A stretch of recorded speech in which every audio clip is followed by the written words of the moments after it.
Welcome to the Just Like Bruddas podcast, episode 4. I'm Kai Jones here. I'm Micah Abibi.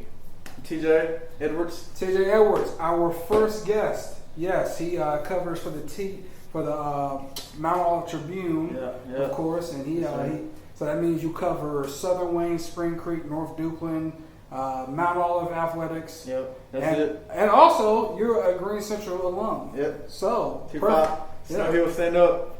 Yeah. So shout out to the Rams. Yeah, exactly. Ram country. So I think he's a perfect guest here as we're about to get into some more football. So TJ, man, what have you really been seeing this offseason from some of the teams that you cover? Yeah, I've been to some 7-on-7s, and I guess the trend is like a lot of teams the 3 teams that I cover, they're like young, you know. North Duplin is probably the most experienced team because they started with freshmen and sophomores playing, that's why they're experienced. But Southern Wayne is definitely in Spring Creek more Southern Wayne. They're relying heavily on seniors, you know. Right.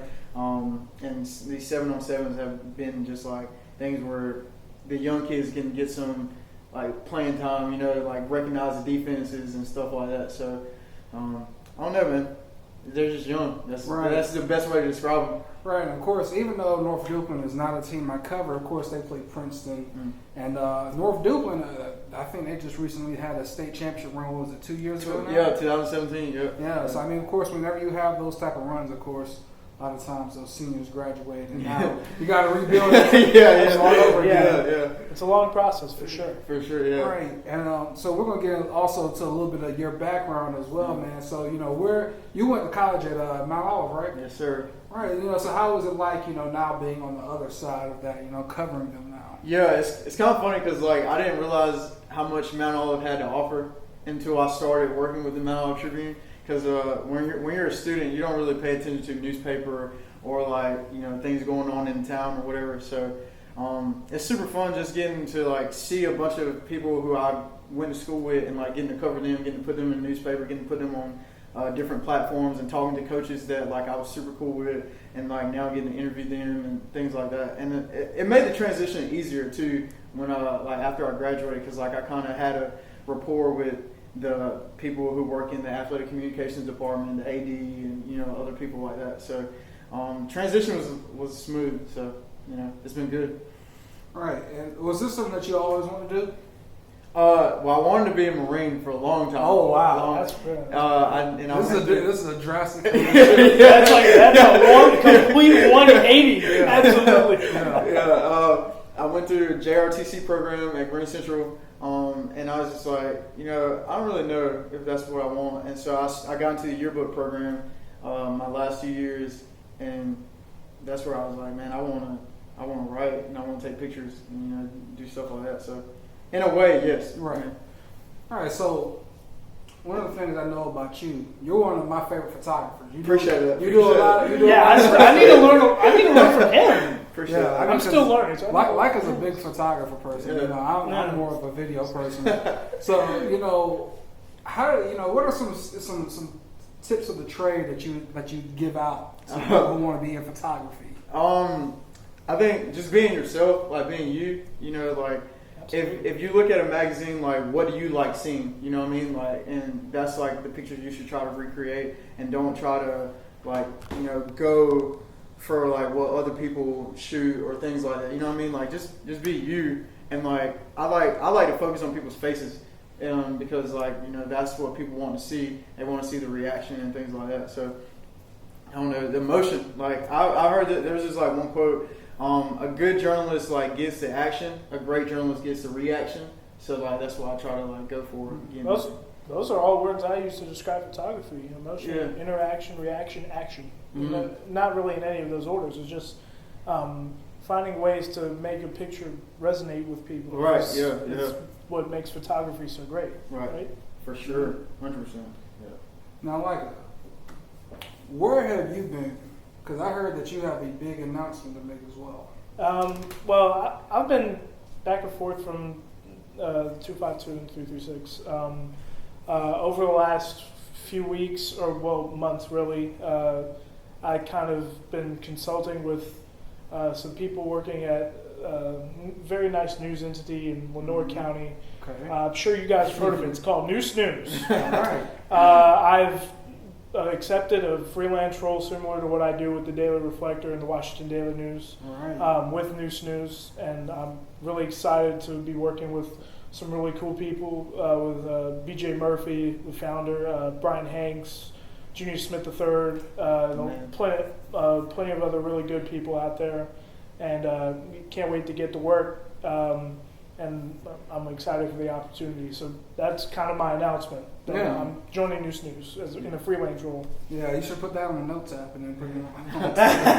Stop. No, I was just about to say, I feel like you committed just then. Yeah. Like, I'm not committed. No. Where's the hat? Where's the hat? I don't have anything to do on me.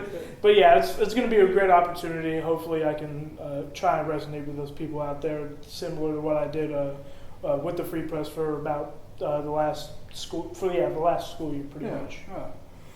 All right. Of course, now one of those areas in News is, of course, Green Central. TJ, man, you are one of the biggest Green Central sports fans. So you played, correct? Yeah. I You played what, football? I played football and baseball. Yeah. Okay, football and baseball. Yeah. Right. So how do you feel? How do you kind of keep up with them? Really.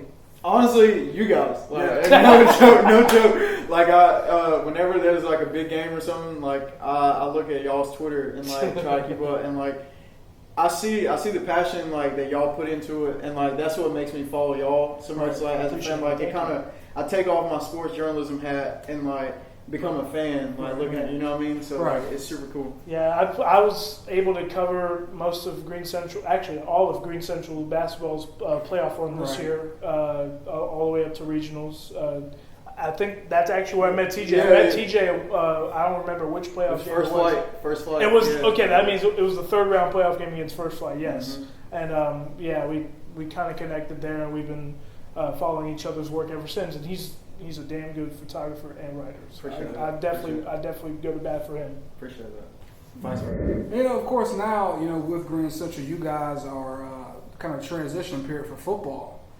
So how excited are you for Coach Wilson coming in and leading your team? Yeah, I was saying that like I've never met him in person, but he's like one of those people that you don't have to meet in person to like understand like how passionate he is about everything that he does. Absolutely. And like I think that we need leaders like that, people who are going to like go to war for you, and like that in turn will make you want to go to war for them. So I think the community, and like he said in upcoming video. We're gonna talk a little more about that. There's the plug. Plug. Like he's I just lost my train of thought, but yeah, like he's just passionate, man, and like I'm just excited. Oh, he was already there. That's what I was going to say. Yeah. He was already there, so the players don't have to like try to learn who he is or whatever. Like they already have experienced him in some form or fashion. So I think the community is going to get behind him because y'all know that Snow Hill rides for their people. You know what I mean? Yeah, Green County is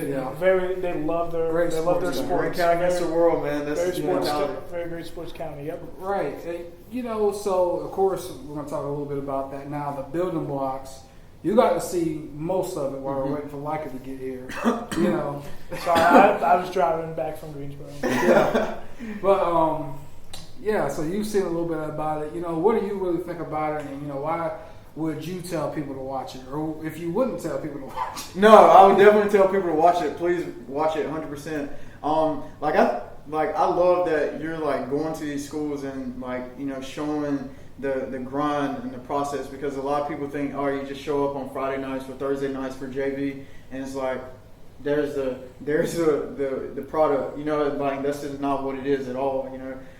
So I think the more people see the inside and the background stuff, like I think the more they'll understand Coach and be more lenient when things don't go the way we plan them to. You know what I mean? So. Absolutely. I feel like the series is going to be excellent, and Kai is going to do a great job with that. For sure. I think that Green Central having a new coach and a pretty good non-conference schedule is going to this part of the year is going to be really big for them, and it's big for everyone because I feel like practice is a lot harder than Friday night / Thursday night. That's one of those things that I really find interesting about football. It's just you practice a lot more than you play. Yeah. You practice 4 to 5 times more than you actually play. Mm-hmm. So you're talking about during the week you're kind of just grinding until you get to the Friday, you can finally show up. Basketball, hey, you drop one game, on a Tuesday, hey, we got to get ready for Thursday. Yeah. Friday, you're either 1-0 or 0-1 every week. Yeah. So it's really kind of traumatic how it happens when you think about wins or losses mean everything. Like a loss could take you out of playoff contention. It could be early on that you start kind of seeing, all right, we're not heading in the direction that that we want to go in. So now we're going to show you a clip from there. I already showed one on IG from the actual show, and then we're going to show you one Follow more us here. on Instagram. Follow us on Instagram, WJG Sports. We are there. We're also on Facebook, WJG Sports on Facebook. So now, here's the clip. When you in Willis line on these right here, you just gotta wait. You might as well go at his pace. Hey, Willis be having that rest home pace. He been, yeah. Stretchy, I gotta feel all of it. Hey, you know how you put a stretchy stretch. All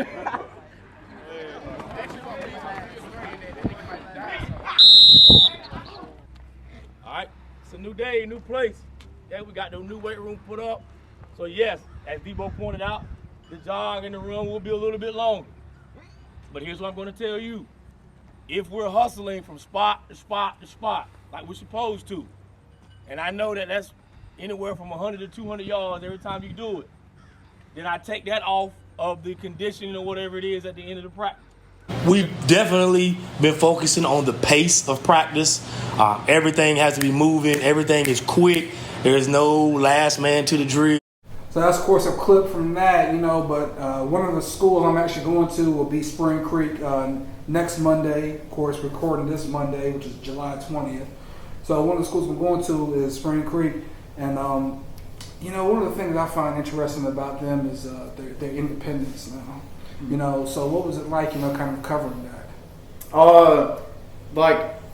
To be honest, I heard about it like way before they came out with it. But I just respect. I held my tongue and let it go. If you look at the Spring Creek team in just the last year, I think the decision is smart. Of course, a lot of people are going to be like, oh, that's like you're like cupcaking these kids and things like that, and I don't agree with it because they got kids like they're like 5'5", 5'4", you know what I mean? Like kids that I'm looking down on. I'm only 5'9", and like they're playing against guys from James Keenan and Clinton and Goldsboro, like these big dudes, and it's just like there's no development because there's not even a JV team at Spring Creek, So it was interesting to see that like some of the fans they agree with it, and then of course a bunch of fans were like, no, I think it's cowardly, So. Right. I think that you always get that, but I was talking to one coach, and we were talking about, playing tough schedules and things like that, and how we kind of came to this conclusion: you can't learn much from a 52-0 loss. No, you can't learn anything from getting your butt whipped every single week. You can't learn anything from that. No. You can't keep your morale up in that. So I think it's better. I mean, because that conference is big and physical. Mm-hmm. That's not one of those conferences where they get out and they throw the ball around. No, they're punching you in the mouth. Yeah. From setting the tone. I've been out to Goldsboro already, and those kids, they're lifting. They're fast. Yeah. They're 6'1", 6'2", every one of them on average. Coach Tim's got a squad out there. And that's just what they do, and that's every team in that conference. They hit you in the mouth every single play. So it made no sense for Spring Creek. So what was it like, because that's one of the things that's pretty interesting when you're covering teams kind of close to you. You kind of can, things that are going to happen before they actually happen. So what was it like kind of sitting on that news and then also having to tell that news? Sitting on it was kind of easy because like I don't cover a county, so it's not like like Spring Creek and Southern Wayne aren't in the same conference. Spring Creek and North Duplin aren't in the same conference. So like my decision to hold it in, like it didn't affect any of the other schools that I covered. So it wasn't that hard. Like, of course, when I first heard it, I was like, oh, juicy news. But just like out of respect for them, and like I wanted to have a place at Spring Creek when I went to their games, like respect for me too, So like I was like, people should respect you. I mean, you're really good at what you do. I think Mount Olive Tribune is lucky to have you. Appreciate it. When it first came out, it was at the athletic banquet, and so I had to.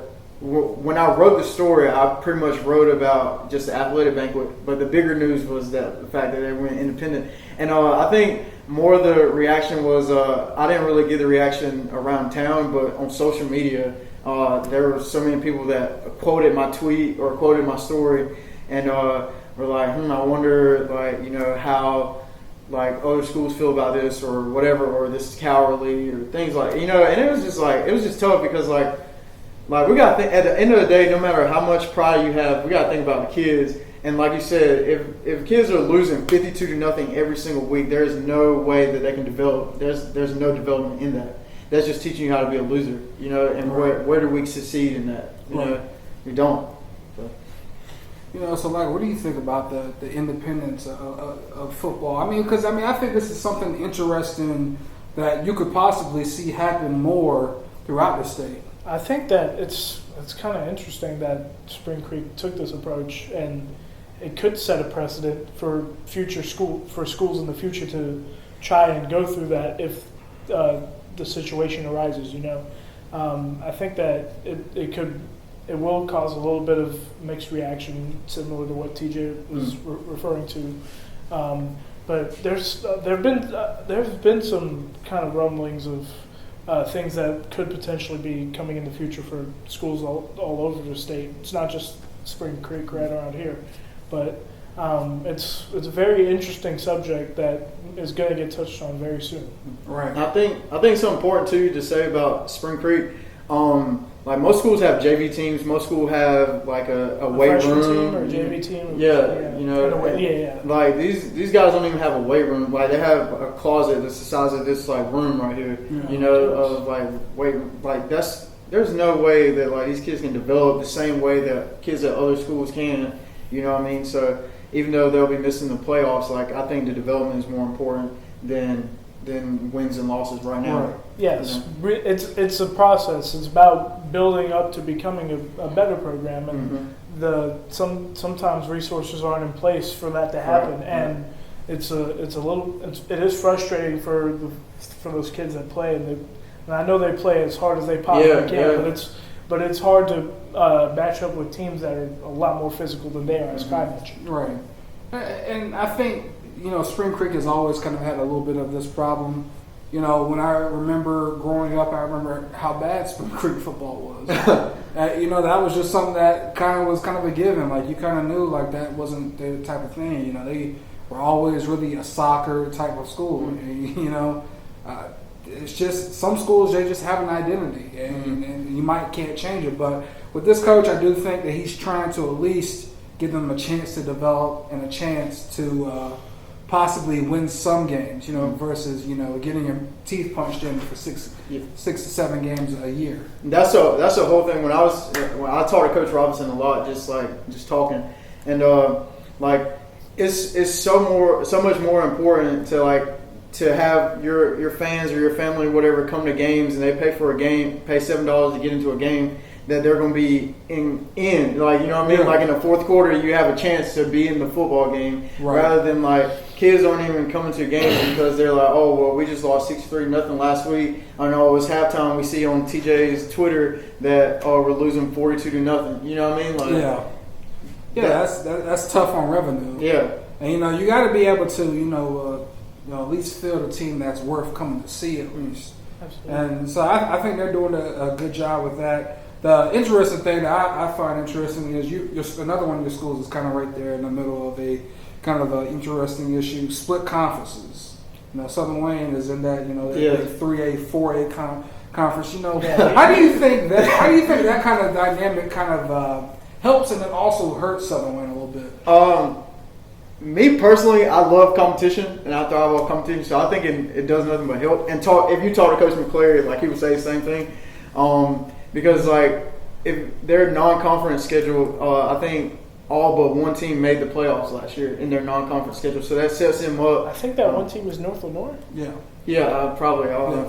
And so, like, you know, when you're playing, like, 4A schools like South Central and D.H. Collin, you know what I mean? Like, you need to be facing, like, teams that are more athletic than you, bigger than you know, stronger and things like that. So yeah, teams that play really fast. Like, that Conley team is going to be very fast-moving offense, I'll tell you. Right. From seeing them at BC. I'm saying, and then Rose keeps athletes. Mm-hmm. Yeah, Rose has got athletes. Acock is well coached. Mm-hmm. Yeah. Who Eastern Wayne? Eastern Wayne normally has. New Bern is trying to improve. They just got a new coach. Well, I said they got Tori Knoll. Yeah, coming in. A very good coach, by the way. Yeah, and I've always heard great things about him as far as being one of the rising stars in the state. So of course now he's at New Bern, and of course South Central is still gonna be South Central. They did lose a lot, but I always expect good things from that program. They kind of reload. They don't. Yes, really they don't really. Well, they did lose players, but yes, they do have guys coming. So that Eastern Carolina 3A4 conference is going to be fun. So fight every single week. It's not going to be easy at all. Yeah, and that elevates your game. Yeah, when you go to the postseason, it helps a lot. You know you got to bring 100%, or if you don't, it's going to be a 42-0 like blowout. You know what I mean? Right. All right, so we've talked about Spring Creek, we've talked about Southern Wayne a little bit. So, do you have anything in terms of North Duplin athletics and what could be coming starting this fall for them? Yeah. They made the playoffs last year, so which is good. They run a veer, so you know, which is tough offense to try to stop, like you know, because in this day and age, we're used to spread offenses and things like that. It's some old school. I love when these high schools run some old school offense. I'll tell you. The veer is 3 yards, 3 yards, 3 yards, 3 yards, and 47 for a second. Yeah, exactly. Yes. And then if you fall asleep for a second, they're gonna hit you over the top. You know, just a little over the top, and you're gone. Yeah. So they have a quarterback, Gage Outlaw. I think this is his junior season. Coach Martin is super high on him because like he started games last year as a sophomore after Kyle Figueroa got hurt, and like his decision making was just like unreal for such a young guy, you know. And to run a veer offense, like you got to be you have to have a lot of options. When you run an offense of that type, it's your eyes are this, like you know, you're reading a linebacker, you're reading a D. Like the old school QB vision on Madden 06. With the little triangle. That's exactly how that's a very good description. They got a good stable of running backs. Luis Olivos. You have to have that. Yep. Yeah, for sure. Luis Olivos, he's super quick. He's more of the speed back. Sal Mendoza is more of the I'm going to carry 4 guys on my back. You know, he's a 3 yard, 3 yard, and then Luis Olivos is the 43. Yeah, 46 he's going. You know what I mean? He's going to the house in one play. I think defense will be like that will be the thing to focus on. I think their offense is stronger than their defense. They struggled with tackling a lot last year, so I'm pretty sure Coach Martin, like knowing him, he's going to be harping on, hey, we got to make the tackle because that stopped that prevented them from getting a lot of tackles for losses and like 1-2 yard gains. You know what I mean? Like, right, those add up. Yeah, for sure. So, well, I said those yard or 2 yards that you give up, you know, next thing you know, instead of 4th and 12, you know, you're looking at 4th and 6, 4th and 5 now. You know, and an offense like that, a defense like that, you're gonna have to find ways to create havoc. And I think North Duplin, they've had really good runs in the past. So hopefully more success to them. Of course. You actually saw more of the football part of the conference than I did because I came on during basketball season. So how do you think they can kind of measure up with some of the Princetons and the Rosewoods? Who, of course, Princeton, went 9-0, won the conference, and then Rosewood, who went to the small A, Eastern Regional Final. Yeah, I think it's, and this is just sports in general. I think it's about mentality. Like, if you go into a game thinking, we're going to get blown out by 34, then, like, you're going to get blown out by 55. You know what I mean? Like, and so I think if if they go in there with an attack mentality, and that's what they had last year. They had some dogs who were like leaders, like David Price, Kaja Blow, Monty Anders. Like those were guys who were like, yo, you're not about to just run through me. You know, right. Even though those games ended up in losses, they were still like, they felt like they were competitive, you know. So I think if they keep that mentality where, all right, they're going to be attackers and not sitting back and letting the offense attack them or letting the defense attack them, then I think they could be top 3 for sure. Yeah. All right, of course. One more thing, real quick. You know, now let's talk a little bit about soccer, Spring Creek soccer. Uh-huh. I know that they have a pretty good boys soccer team still this year, right? You know, so what do you think about that coming in? Yeah, I was talking to Coach Hauser a couple of days ago. He's excited. They're adding some seniors who didn't play on the team, and they're adding some young guys too. So. And I think they were 8-12 overall last year, but like I don't think that showed how good they actually were. It was more of that going back to the mentality thing when they got goal, and Coach Hauser said this too. When they got goals scored on them, they kind of just like, oh man, daggone, you know. And in soccer, if you get like that, then one goal is going to turn into 3 goals. Yeah, if you don't respond quickly, the floodgates open in that. Really quick. That's Mr. Soccer, right? Yeah, really. Yes, quick. I've heard a lot of good things about the program. So Yeah. So for Southern Wayne, because I see some of those local teams, Rose, South Central, Conley, might be a little bit tougher for them in terms of boys soccer, but I think playing in that conference really helps them get a lot better as a program. Yeah. And I can't wait to see what they have planned. Because I think they'll be competitive. Yeah, it's just about putting it together, honestly. Yes, you got to put it all together. And trusting your teammates, like, because soccer is definitely not a one-man sport. Like, yeah, so everyone's got to be connecting. Yeah, for sure. Not necessarily. Sometimes you got those one guys who. Well, yeah, there are people that just can weave through everything like it's nothing. But some people who are all world, yeah, there are those. I was about to say we don't have a lot of those in Wayne and Duplin and County, but those guys do. They're out there. There are some out there for sure. I was say is, when you talk about Eastern Carolina soccer, it's really just about putting common team that can really just move the ball completely and having a good goalkeeper. And you're probably gonna win 10 or 15 games. Have at least a pretty good run in the playoffs. Yeah, exactly. So. Now we're coming to the final times, gentlemen. So, TJ, thank you for joining us, man. Appreciate it, man. Finally, we had our first guest, and it was a very good one. It's been a pleasure, man. It's been a pleasure. Thank you so much, man. All right, man. So, is there anything else that you'd like to say to the people? Anything you want to plug? Anything like that? Yes, promote your social media. Yeah, Shooter Teej is my Instagram. So SHOOTA and then Teej, TEEJ. That's my Instagram. That's where all my pictures are. TJMO Tribune is my Twitter. You can follow me there.